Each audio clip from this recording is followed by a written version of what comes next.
Welcome to SJ's classes. This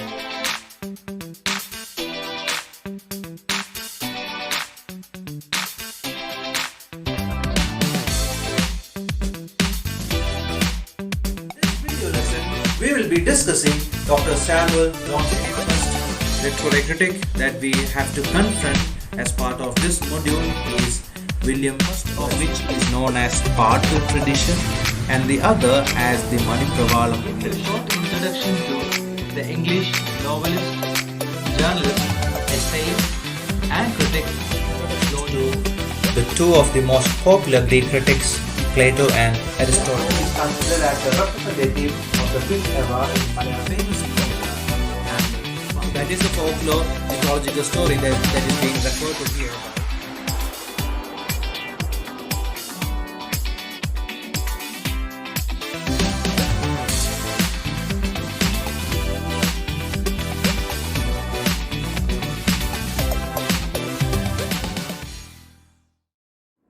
Hello everyone, welcome to SJ's classes. In this video lesson, I will discuss an important movement connected with 20th century literary criticism, and that is Russian formalism. Please do watch my video lessons on other important movements and critics of 20th century literary criticism like T.S. Eliot, I.A. Richards, and New Criticism. Let's understand what Russian formalism is. It is a known fact that writing from Russia had long been concealed behind the Iron Curtain. This Iron Curtain refers to the political, military, and ideological barrier created by the Soviet Union after the Second World War. As far as we know it, the best achievements of the Russians lie in the novel and the short story. Writers like Anton Chekhov, Leo Tolstoy, Dostoevsky, Pushkin, and Pasternak has given us classics which the literary world will always remember with much fervor. It is only in the second and third decades of the 20th century that a lively debate on literary criticism emerged, and that too on matters relating to poetic art and its understanding. Criticism of the previous century was largely didactic and moralistic. A breakthrough was achieved with the introduction of Russian formalism, also referred to as the Eastern European formalism, to distinguish it from New Criticism, which was more of an Anglo-American formalism. The movement established itself in 1919 with the coming of Opoias, which was a society for the study of the poetic language. The theory of formalism was the result of the discussions that emerged from two groups, the Opoias group and the Moscow linguistic circle. The development of the movement can be traced back to fall into three periods. The first one extends from 1916 to 21, when the focus was on poetic language and prose composition. The second period spans from 1921 to 28, when there was a serious attempt to examine many literary problems. And the third phase expands from 1928 to 35, when the movement disintegrated owing to several political and historical factors. The suppression of movement by the Soviet Republic and the rise of Stalinism are some of the known examples of these political and historical factors. The pioneers of this movement are Roman Jakobson, Viktor Shklovsky, and Boris Eichenbaum.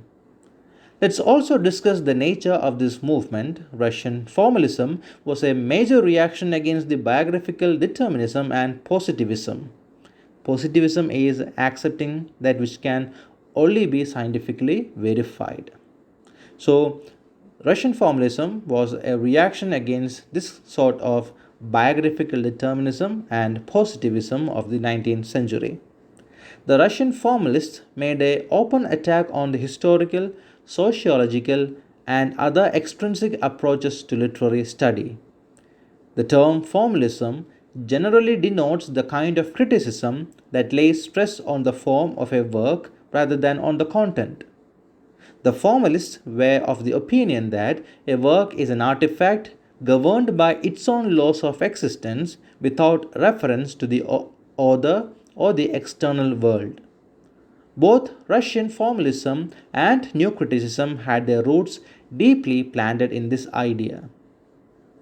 The only point at which these differed is on the relationship between art and life. New criticism directs its efforts to exploring the relationship between art and life. Russian formalists kept them apart and treated them as mutually exclusive. Russian formalists used the term deformation or defamiliarization to suggest the changes imposed on a work of art and its resultant effects. These include all the poetic devices and artistic instruments which help in the creation of aesthetic effects. The term that is rather familiar to all of us is defamiliarization, or the idea of making strange. Art defamiliarizes things which have become habitual. The term literariness is also something to be understood in this context. In the words of the Russian born American linguist Roman Jakobson, the object of study in literary science is not literature but literariness, or that which makes a given work a literary work. It is literariness that distinguishes literature from non literature. Literariness of a work could be studied by focusing on the artistic devices used in the work. It is in this context that Viktor Shklovsky's definition of a work gains prominence. He defined a work as the sum total of all the stylistic devices employed in it. He has conveyed more about art in his important essay of 1917 titled Art as Technique.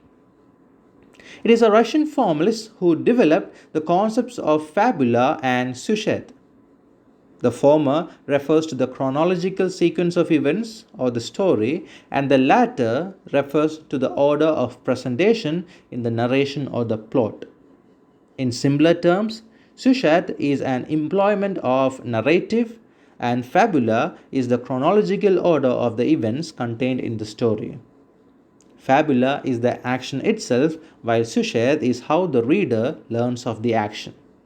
It's sujet that creates a defamiliarization effect upon fabula. So those are the important ideas and concepts that I have to share regarding this important movement of the 20th century. I hope you have a clear-cut understanding about this movement. I gave you a very brief introduction to this movement. I spoke about how this movement evolved and out of what this movement evolved. I pointed out some of the pioneers and practitioners of this movement. I also spoke about some of the important concepts in this movement like defamiliarization, literariness, fabula, and sujet. Thank you so much for watching.